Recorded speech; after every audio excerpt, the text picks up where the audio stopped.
welcome to the Patriot Radio News Hour live on this Thursday, the 11th day of January 2018. How you doing? I'm Joe Jaquin, CEO of the Patriot Trading Group. The sun is out. Yeah, we had we got some rain. It didn't last very long, but the sun is back out in the Valley of the Sun. Our toll-free number, 800-951-0592. Get the golf clubs out. Get ready. All the car auctions gearing up here. We're going to have an entire, probably week to 10 days of classic cars all over the place, and then the golf tournament, which, at least for me, and I think for most of the people that the regulars that live here in the Valley, it's nice. But, man, it does add to the traffic, doesn't it? So, but anyway, if you're driving on the freeways, tune in right here. You can listen to us. Our website, allamericangold.com. Ramon's got that thing jam-packed all the time with news and articles and videos and all of that stuff. If you want to learn about IRAs or the metals program or the podcast, YouTube, Twitter, Facebook, whatever, we got it all out there at allamericangold.com. And was it fake news? Was it real news? What kind of news was it?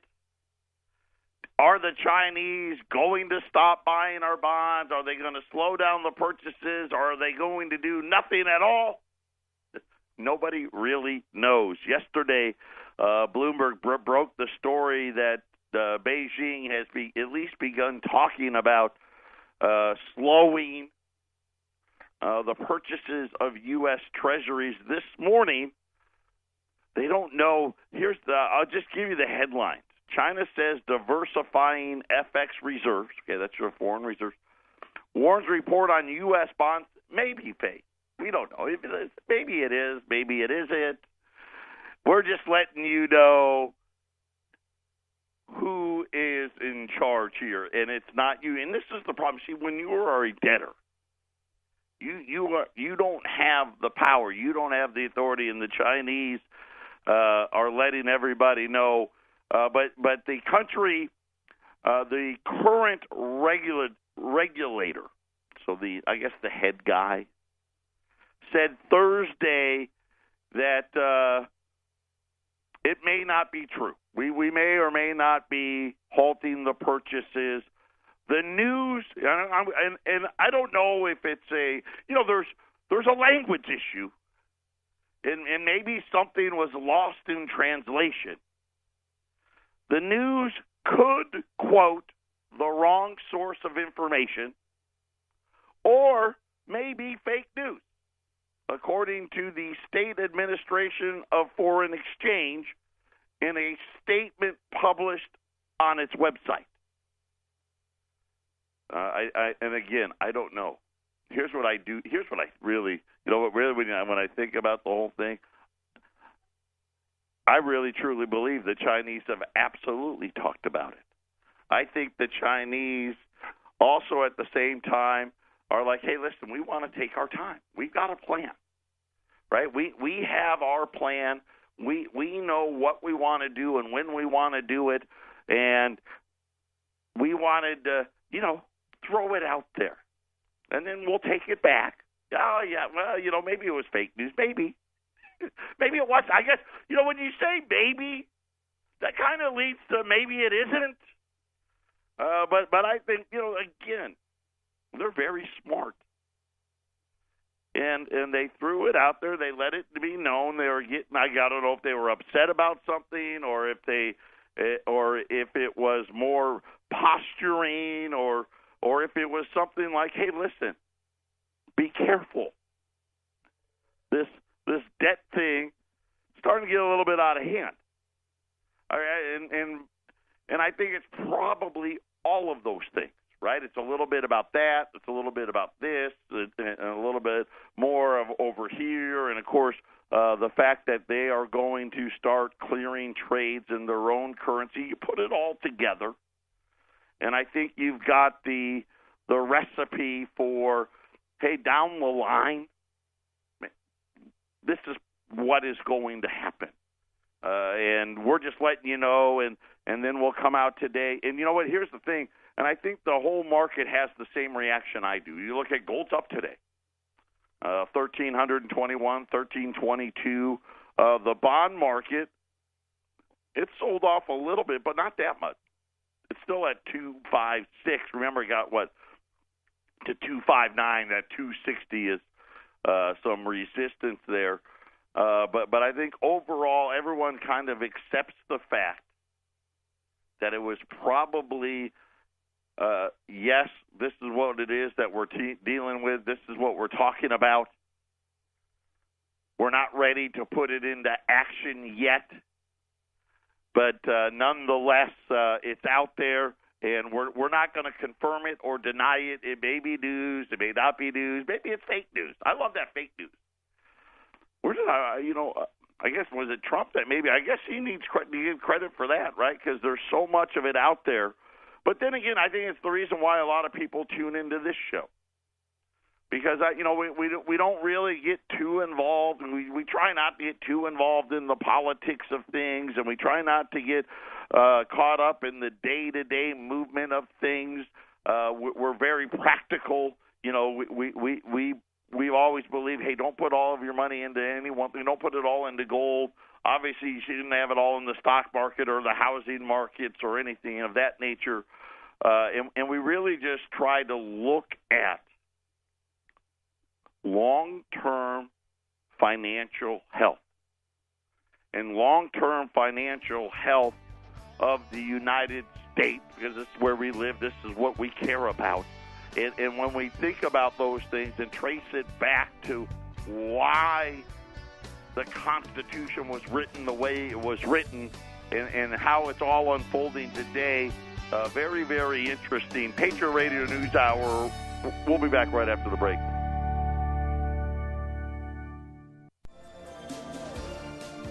Patriot Radio News Hour. Our toll-free number, 800-951-0592. I'm not sure. I'm not guaranteeing it. I'm not promising. It may have been fake news, and it may not be. Eric may be here tomorrow. He may be doing a show. He told me that he was. I got, it wasn't some unknown source or unnamed source. It was straight from the horse's mouth. But then again, he may have not have remembered the car auctions. I don't know, but maybe there's a, 60-40 chance that we may see the former CEO, shipping clerk, and janitor, the founder of this company, my Uncle Eric, may be here tomorrow. I will tell you this: if he doesn't show, I'll get on him and I'll make him feel guilty, and I'll get him on as soon as we can. But it may be today or today. It may be tomorrow. Something very, very timeout. Wait, Arlene's coming in. That was Eric. He will be here. Okay. See, he listened. So it's not fake news. Easy E will be in the house tomorrow. I can't wait. I have no idea what he's going to say. That's part of what makes it so great. I don't know. I have no idea what he's going to talk about. I'm sure he will offend people. And the great thing about it is he offends people equally. So tune in tomorrow. Eric will be in the house. My favorite report came out today, and it has to do in something that 99.99% of Americans don't know happens. And it's one of those things that it angers me. It's again, I go back to why you don't have the bankers in charge, right? Because they destroy wealth. They pretend that they create wealth, but they really destroy it. And here's a perfect example. So every year, at the end of the year, the Federal Reserve gives money out, right? Because they're very generous. Because, see, they have the ability to create money out of thin air, and then somehow that ability to take the profits from the bonds that they've bought and just dole it out however they see fit. The Federal Reserve's income for operations in 2017 fell by just under $12 billion because as interest rates are now rising, the Federal Reserve is going to be making less money because they bought all these bonds at these ultra-low rates. But neither here nor there. They made, according to their paperwork, they made $80.7 billion. And that's how much money they gave to the federal government. See, so they made up trillions of dollars, right? They bought all these bonds, and after they paid expenses, they turned the rest over to the government, which actually makes our deficit look better. Last year, they gave the government $92 billion. The year before that, they gave it over $100 billion. So it's been falling. This year, it was $80 billion. Part of the reason why the debt's going to keep going higher, right? This is another, I don't even talk about this one, right? Because this number every year is going to get less and less. It's $4.45 trillion of assets, including $2.5 trillion of U.S. Treasury securities and another $1.76 trillion of mortgage-backed securities. And again, like I said, they just made that money up. By the way, Wolf Richter, and I love giving this guy credit. He's phenomenal. He's the one, because I could do it, but he just does it better. So here's, I'm getting all of it from him. They made $113 billion in interest. They also made $1.9 billion in foreign currency gains. I'm not sure how that works. Don't care. They call it the daily revaluation of foreign currencies denominated investments at the current exchange rate. Right? For a total income of $115.5 billion. Now, they only gave $80 billion to the federal government. Right? Where did the rest go? Now, he does want to. These are just estimates. The final audit results are due in March. So, but these were the estimated totals. This audit, as they call it, is the course of annual financial audit executed by KPMG. One of the big four does the audit. The Fed hires them to do this for them. It's not the kind of audit that some member of Congress have been clamoring for. That's not what this is, right? Where this isn't tell us what exactly, who owns what, where did we get it, and blah, blah, blah, and how much are we supporting financial institutions and all. It's not that. This is just solely what we call a financial audit. You take everything, whatever the Fed gave them, that's what they're going to use. The combined financial statement is I guess, what it is that they're using. And in that, they broke out where the rest of the money went. And here's the thing that really gets to me. Because you really think about, isn't that the people's money, right? If they can make it up on it, then isn't that our money? Aren't those our profits? Apparently, they're not. The Fed is still paying banks interest on their required reserves and their excess reserves. So right now, when banks lend money, right, we require them to keep some of it, right? They can't loan out 100% of their deposits. Apparently, out of the kindness of the hearts of the Federal Reserve, they pay them for that. It's your deposit. It's our deposits. Why would the bank be getting paid for my money? Of course, that's just how, welcome to banking, right? It's not about you. And then they also pay on excess reserves. In other words, okay, we're required to keep this much. But, we just don't have that many great places to loan money, so we got a bunch more left over. The Fed pays them for that as well. By the way, the excess reserves are by far the biggest. Okay, so when you think about required reserves, it'd be one thing like if the excess reserve was just a little sliver. Hey, 98% of it is for the required, and just a little. It's the other way around. They before QE in July of 2008, excess reserves from the nation's banks, where they put money at the Federal Reserve, was $1.7 billion. Today, it's $2.2 trillion. They went from $1 billion, right? Well, let's round up. They went from $2 billion to $2 trillion. And the Federal Reserve pays them for that. Yeah, they get paid to not lend out your money.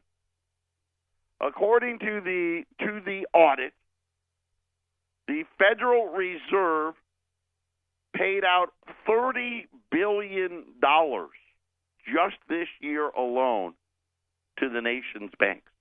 $30 billion. Wouldn't it have been great if you got your yearly Federal Reserve, right, chunk of that? Right? Wouldn't you think that, hey, you know what? Today I got an extra whatever it may be. You think about these tax cuts. I mean, think about if you took the whole thing, the whole $115 billion, and instead of giving it to the government, you gave it back to the actual depositors. Just saying, just a thought.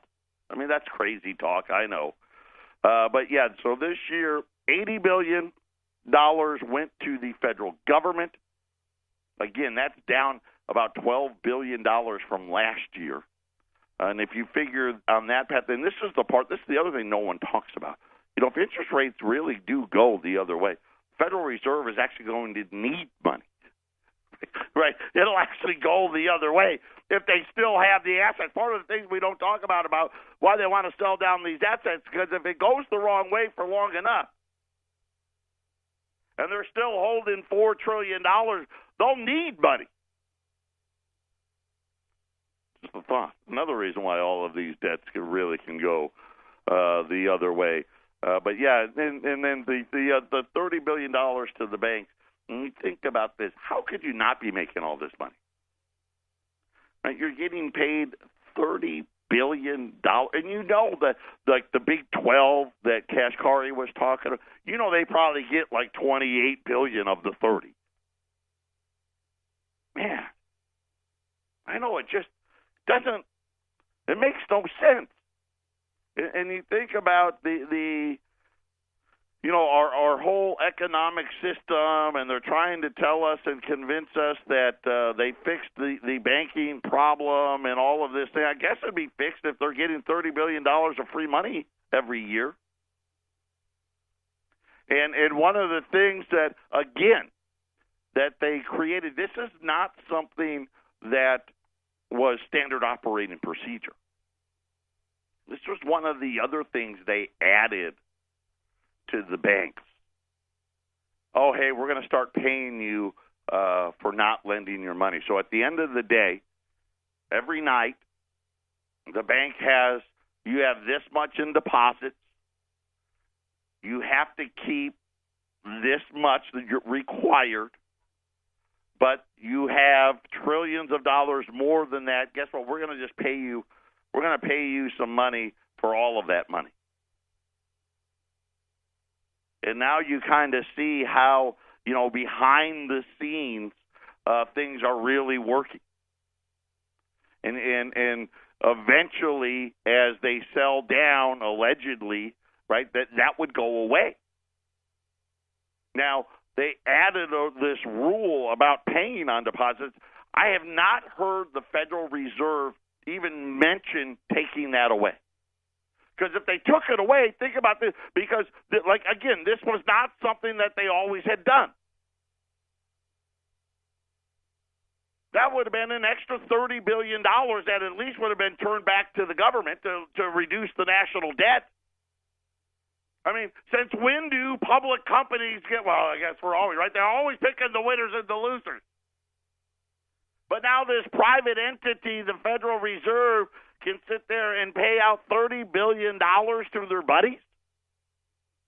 $30 billion that should be going to the people that put the money in there to begin with, or at least, if nothing else, back to the taxpayer?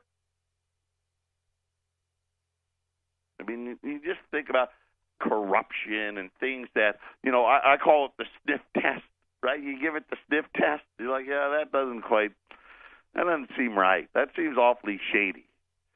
And that falls right in there. And again, they don't talk about it. They don't put it in your face, so you don't know. What I'd love to know is how solvent and I don't know how, my guess is they're fine, right? We bailed them out. We gave them all the write-offs and all that. And we paid back the money that we borrowed. Of course, they paid it back by not paying taxes, but no one wants to talk about that. That's a different show. How good are they without the money? Just a thought. Patriot Radio News Hour, halftime on a Thursday. We've got a special that hasn't been run in years today. That's coming up next.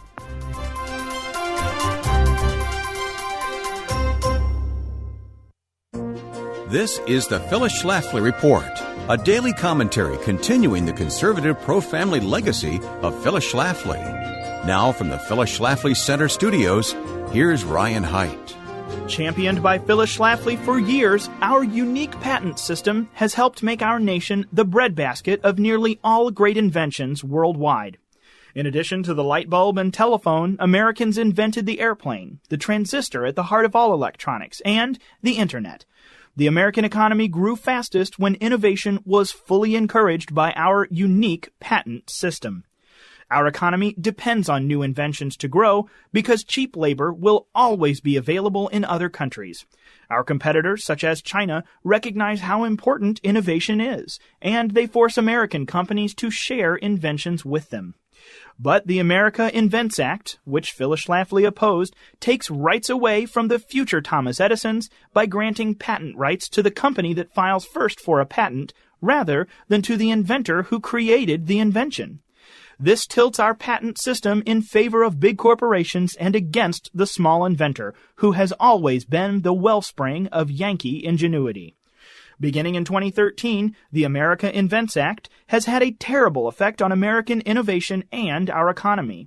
The AIA authorizes opponents of a patent to demand that the Patent and Trademark Office reconsider whether a previously issued patent is valid. Imagine if your neighbor could have your property rights reevaluated and taken away by a federal agency without a court hearing. Thomas Edison obtained more than 1,000 American patents, which enabled him to attract large investments. With such funding, Edison was able to light up New York City in September of 1882 using his new electricity-generating power plant. This replaced gas lights with Edison light bulbs. But the AIA and a ruling by the U.S. Supreme Court in a case concerning eBay have weakened the rights of patent holders in the exclusive use of their invention. On November 27th, the Supreme Court heard a new case called Oil States Energy Services versus Green's Energy Group, in which the court could strike down a central part of the AIA as unconstitutional. This would restore the rights of small inventors in patents and could provide the boost to our economy that we need. This has been the Phyllis Schlafly Report from Phyllis Schlafly Eagles. American ingenuity should be celebrated and rewarded. Individual inventors should be protected from any threat, foreign or domestic, that would steal their patents and profits. At phyllisschlafly.com, we promise to stand up for those who work hard, innovate, and dream big. If that's you, join us at phyllisschlafly.com. And thanks for listening to the Phyllis Schlafly Report.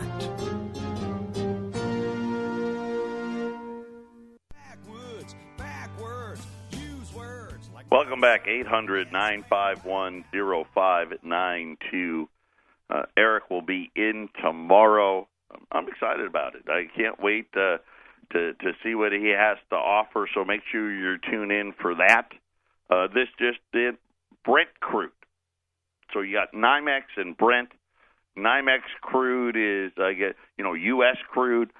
Brent crude is mostly the crude that is overseas. It's a heavier crude. Just broke 70 for the first time in 4 years. NYMEX crude 64.55.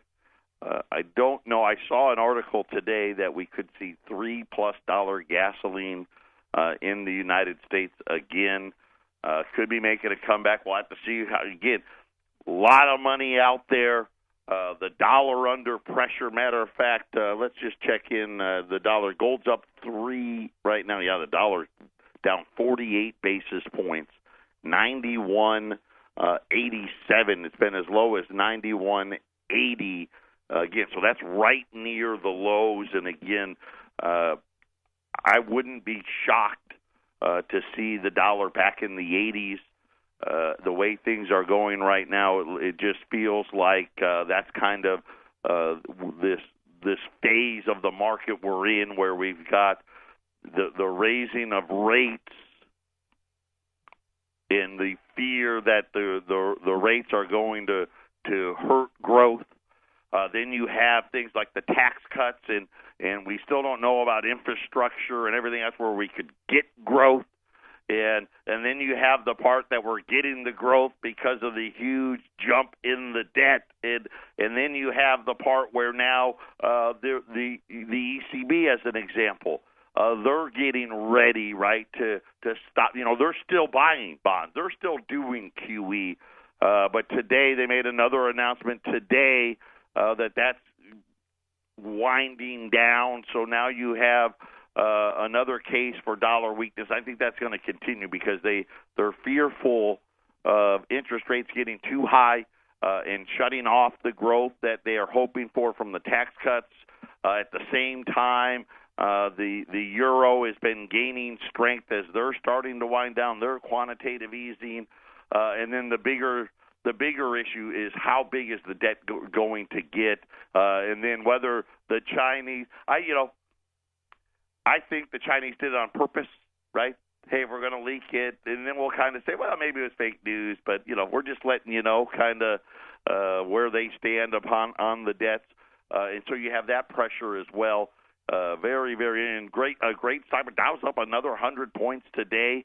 I think they're betting. I think Boeing was the big one. I don't know if maybe Boeing's going to sell more airplanes, or maybe they may be one of the big winners of the tax cuts. I don't know the details, but nonetheless, I think you're going to see higher prices, right, for gasoline and rents and insurance and all of those other things. Wages, even with the 18 states that raised the minimum wage, I think wages again, they're just going to be contained. And you see Red Robin, no more busboys. Right? Hey, wages are going up. We're going to get rid of the busboys. Jack in the Box talking about we're getting ready to get rid of cashiers and all of those things. I think a lot of these minimum wage jobs, if they can get rid of them, they're going to, over the next 10 years, they're just going to be gone.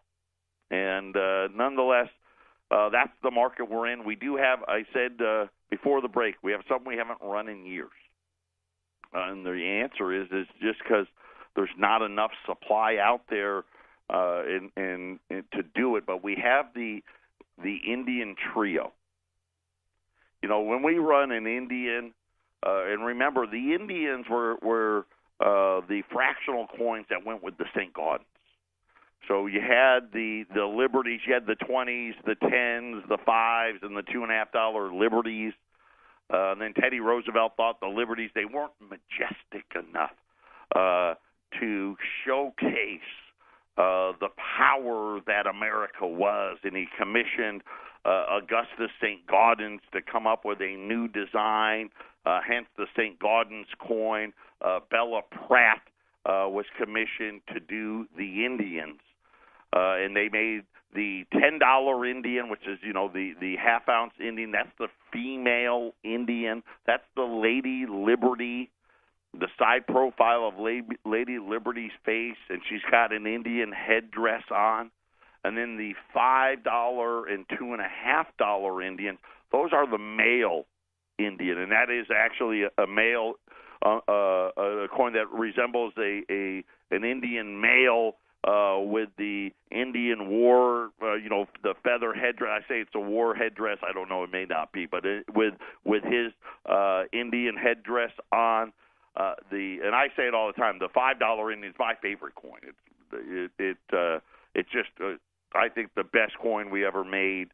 The $5 and the $2.50 Indian, they had that infused design. In other words, it was the only coin that I know of in U.S. history where they actually engraved into it. And Eric always told the story that when the plague of the plague in the 1916, 17, 18s, the don't put that in your mouth came from that in. They thought that the infused design of those male Indians carried the plague. And so you saw the Indian coins didn't get minted for years and years. For I think the last, and I'll get you the exact dates when we get back in the next segment, but they stopped minting them because they were fearful of that. And didn't I think they went from like 1919 to 1929 where they didn't mint any of them. And then they started minting them again in 1929. But we have a total of 25 sets. So, and normally the problem is maybe we can run the 10, or maybe we can run the 5, or maybe we can run the 2.5, but usually you can't run them together because there's just not enough material out there. But today you can get the female $10 Indian and both males, the 5 and the 2.5, all together. They're $1,400 for the set. So you get all three coins in the set. And again, this is one of the best prices I've seen on Indians in some time. $1,400 at 800-951-0592. There's 25 sets available. So I'm going to put a limit. Limit 4 sets, or maximum. You can buy up to 4 sets. That way, if I don't want one person to buy them all and then nobody else gets a chance to buy any. So maximum of 4 sets. They're $1,400 a piece. The Indian Trio set, the $10, which is the female Indian, Lady Liberty in her Indian headdress, and then both of the male coins, the $2.5 and the $5, all together $1,400 at 800-951-0592. Patriot Radio News Hour. We'll be right back after the break. Welcome back, Patriot Radio News Hour. We got chaos here at the Patriot Radio News Hour corporate headquarters here in the Deer Valley studios. First of all, Wendy came in, which is always crazy. She uses us as her home address and has stuff delivered here all the time. But we had those things you plug into the wall. Smelly things. The smelly, yeah. We call them the smelly things. We hate them. Yeah, but they're alike. And one of them yesterday, it wasn't in the plug. It was just sitting on a desk. And I'm not going to name any names, Arlene, but somebody knocked it over and spilt it everywhere. And it just it nauseating. There's the only words to describe the scent. But Arlene saved it for me because she thought it was mine. She thought it was hers. I'm like, throw it out. And Arlene's like, I'm not throwing it out. Maybe Wendy. Wendy's like, it wasn't mine. She said, my wife brought it in. Right. Either way, it's in the garbage now. So we had to triple bag it and then take it out to the car. This is what goes on during the breaks here. You never know what's going to happen. Why are you here? I had to pick up that package. Oh, yeah, that's right. I shipped it. Brought back receipts, shipping receipts. I shipped. By the way, I gave you a kudos on the metals program that you really. I I got them all out. Well, no, actually, there was two that I didn't. One because he kind of wanted to wait another couple months, and the other one, I'm not sure why. I'll figure it out Monday. Okay. See, and I gave you kudos, and now we double checked, so there was one. Right. One. Yeah, but everybody, the medals plan is gone. You want to join, call up and join. We're starting another quarter. So we're doing the medals for the Indian trio today. Oh, nice. Yeah. 10, 5, and we got 25 total, so we can do up to 25 sets. Right. And here's how they broke down. And they're so pretty. Oh, they're great. Oh, my gosh. So the $2.50 Indian, it started in 2008, and they minted it up through 1915. Right? Then the plague, remember I told you, and I can't, I don't know. Eric tells the story, so I'll go with it. Right. That because of that infused design, they worried that it carried the plague. They didn't, and they stopped minting them. So from 1915 to 1925, they didn't mint them. So 1916 through 1924, they didn't mint any $2.50 Indians. Then they minted some again in 25, 26, 27, 28, and 29, and then stopped minting them after 1929. And they never minted more than about 600,000 was the most. They I think one year they hit 700,000, but not very many, and a lot of them got melted down. Then the $5 Indian, same thing, right? It had that infused design, and it went from 2008 to 50. Actually, they did mint a few in 2016. Some got out, about 200,000. 2016. Or 2016. 1916. I know, and then they did not mint them again until they minted them one more year in 1929. That was it. Right. So they stopped 1916. They stopped production and didn't mint another one until 1929. And then after that, they didn't mint anymore. And then the $10 one, which was the female Indian, it didn't have the infused design, but still, the same thing kind of applied there. They minted them through 1916 and then stopped during the plague years. They stopped 1917, 1918, 1919, minted some again in 1920, and then stopped again, then minted them some again in 26 and then 32. So part of the reasons why the Indians are so hard to get is because they went so many years without minting any.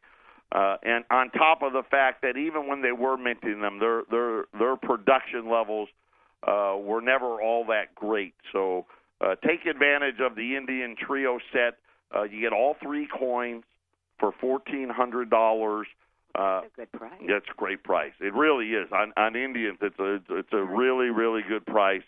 And not to mention, it's hard to get any quantity all at the same time. So 25 sets available, maximum of 4 sets. That way everyone can get a turn, hopefully, to get them. 800-951-0592. That is your toll-free number. We're going to talk about the Federal Reserve. I've never seen this amount of talk, and I think it's probably because, we're replacing the top 3 people at the Federal Reserve. They issued another statement yesterday talking about even while the stock market's booming, in the economy, let's say, I'm fairly optimistic. I think 2018 could be a halfway decent year. I'm hoping, and I'm hoping businesses will spend some money. I don't know. I think it's more going to be buybacks, but we'll see. Let's hope. They're getting ready, and they're talking about what is going to be coming next and what they're worried about as more and more Fed officials are wondering if there's a better way to begin thinking seriously about a dramatic change to monetary policy. So remember, Harker started this all last week, and now more talk is coming about scrapping the what they're calling the failing 2% inflation target. And remember what they want to replace it with. They want to replace it with a 4% target. Well, I don't know about 4. That was Harker's number. But former Treasury Secretary Larry Summers, okay, he was the one, it was him or Janet Yellen, if you remember back then, and it ended up being Janet. He was talking at the Brookings Institute at a conference this week on the Fed's inflation target problem. So they actually, that's what they like to do. Let's have a conference and let's get all these super smart academic people in a room and talk about the product or the problem. I'm going to tell you what he thought when we get back.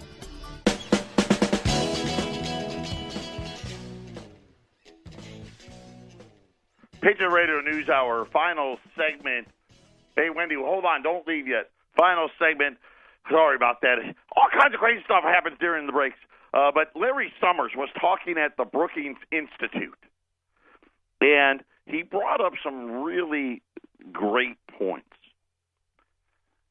Over the history of the recessions in the United States, and he went all the way back to the 50s, so from the 50s through today, the Federal Reserve cuts interest rates on average by 5 percentage points. Now, right now, the Fed funds rate is 1.25 to 1.5. And so he makes the obvious point, listen, we're not going to have 5 percentage points, right? And kind of saying, listen, we're never going back to a Fed funds rate of 5%, I guess. I'd never say never. I'll say that. The overwhelming likelihood is that when recession comes, policy will not have sufficient room to cut rates as much as it would like within the current framework. Summers said that the Fed could be at zero interest rates up to 40% of the time. Talking about, hey, listen, this is going to be the new, and remember, I keep talking about like Japan and all that, right? The same thing where we don't get a lot of growth and we don't get, interest rates could be at 0, 40% of the time. Here's the problem. They're also going to be negative. Could be higher. The other 60% could be higher, could be negative.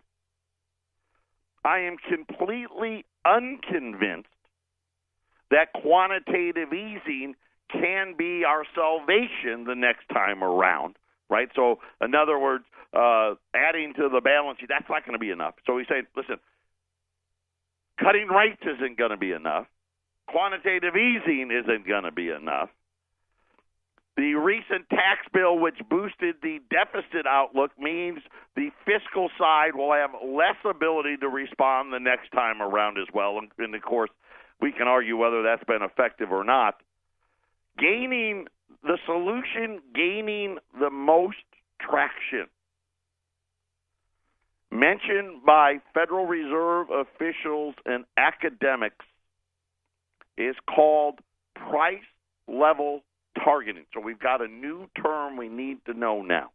Remember, we had to learn quantitative easing the last go-round. Now we need to learn price level targeting. Right? Let's see. Doesn't say the word inflation. Doesn't say the word devaluation. I mean, he gets rid of all the words that are scary and just calls it price level targeting. At least three current Fed officials in recent weeks have talked about it.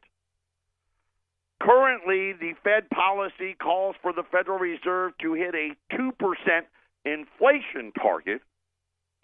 Now I guess we're going to have to get ready for the price level targeting.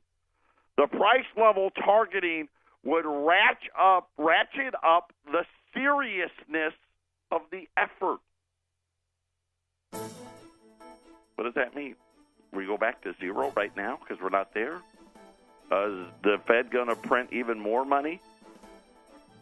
I don't know. It's really getting weird out there. Patriot Radio News Hour. Erickson tomorrow. We still got those Indian trios, $1,400. 800-951-0592. Everybody take care. Enjoy the sunshine. Enjoy the rest of your Thursday. Make sure you tune in tomorrow.